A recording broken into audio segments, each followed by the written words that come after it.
Have you ever sat down to install a mod you saw somewhere because you thought, wow, that mod is really great and would be really useful? And the next thing you know, you've gone through all the most popular mods for the last 30 days and installed 9 new mods? Well, I did, and there's some really great ones here, so I want to share them with you. These all work great with the last mod list I did for 2.0. That video is right here. And as usual, they are mods that I feel work particularly well while you're in VR. Nothing too cheaty here, just game enhancements. Also, all of the following mods were installed with Vortex. Also, make sure, as I've always said, that you always check that little requirements button to make sure that you have all the right mods that you need to run your mods. All right, let's get started, shall we? Okay, the first mod is one that started this whole thing, and one that is not only super useful, but I really can't believe isn't in the game natively. Kiroshi Night Vision mod version 1.4. It can get really dark in some areas of Night City, and you would think like a superstar merc like V would have some kind of night vision cyberware, wouldn't you? Well, now with this mod she does. It's also lore friendly, and that you need to have purchased at least a tier level 3 or higher implant at a Ripper Dock, so you don't just have it right away. Make sure you have your native settings UI installed so you can jump into the mods menu and then set your hotkey for bindings. I feel like the X/left bumper combo is really nice, but you could have just one button if you like. This looks much better than the simple flashlight mod I used to use in the past as well. And while we're talking about being able to see, Crosshair Recolor is another handy mod to have on your list. I personally find it really hard to see the crosshairs in this game in bright sunlit areas.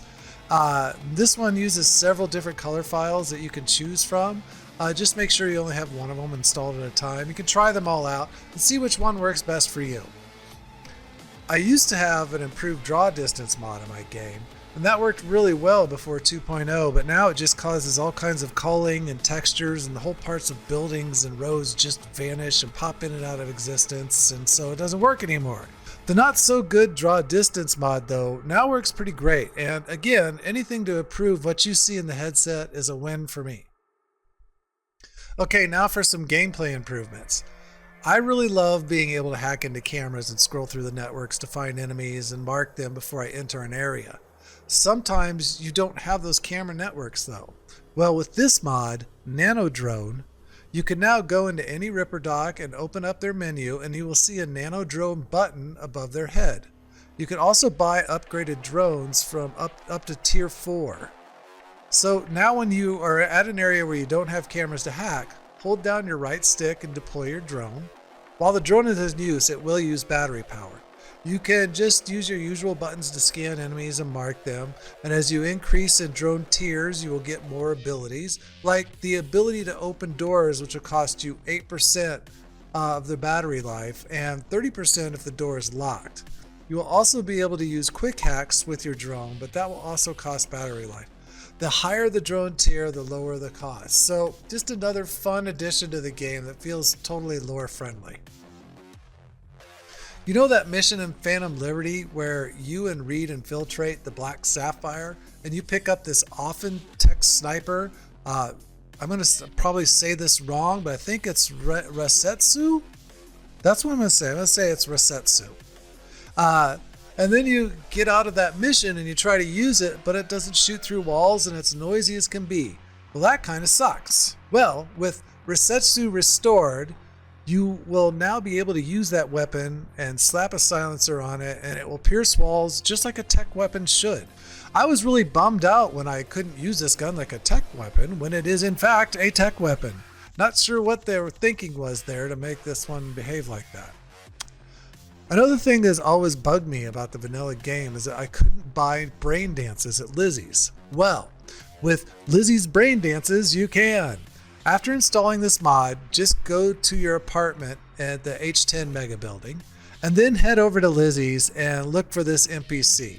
Just walk up to her and you will be offered a menu where you can select from a list of your favorite characters. You will then be able to run the Joy Toy scenes with that character instead of the Joy Toy. You can also select from 2 locations, the rich or the poor, depending on how depraved you are. It's really kind of nuts how small a role Braindances play in this game. Hopefully we'll see more of them in the sequel. In my previous list, I had a list of Judy romance options, and have had several people ask if there's the same kind of mods for Panam. And yes, there are. And this one, Panam's 4K high-resolution face and body textures, is one of them. You definitely want Panam looking her best when you buy that Braindance at Lizzie's. Nudge, nudge, wink, wink. But while we're talking about enhanced romance, this mod was originally supposed to be on my last list, but was down for some bug fixes, so I didn't include it. But Judy's romance messages extended is great. You activate it after V wakes up in bed after the Sandra Dorset mission with Jackie at the beginning of the game. You just sit in front of your TV and turn it on, and you should receive a tutorial message from the mod and also get a text message that the mod is active. You may need to leave the apartment and re-enter it. This mod has 19 new threads and over 600 messages you can have with Judy.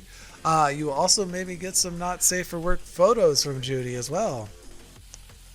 And finally, as long as we're talking about getting busy in that city, you know in Phantom Liberty, we meet Aurore Cassel at Black Sapphire. A drop-dead gorgeous little French redhead. I don't know about you, but I really wanted to hook up with her. But you know, Reed is the ultimate cockblock. But anyway, to activate this mod, you have to visit V's H10 apartment again. By the way, if you've installed all of these in order, the 3 mods that require you to go to V's apartment should just all be activated at once. But anyway, that starts the logic. Okay, now, when you're playing roulette with Aurore, her and her brother, at one point she walks over and touches your hand and winks at you. I love that moment. But after leaving the Black Sapphire, you will find that she slipped you a hotel key. Just go there and learn a little French, will ya? It basically replaces Judy from the Judy romance scene, which is my personal favorite of all of them, with Aurore and in a much posher location. Okay, there we go. Another mod list down. If you find this helpful, please make sure to hit like and subscribe and mash that little notification bell. And thanks for watching, guys. Dr. Greg out.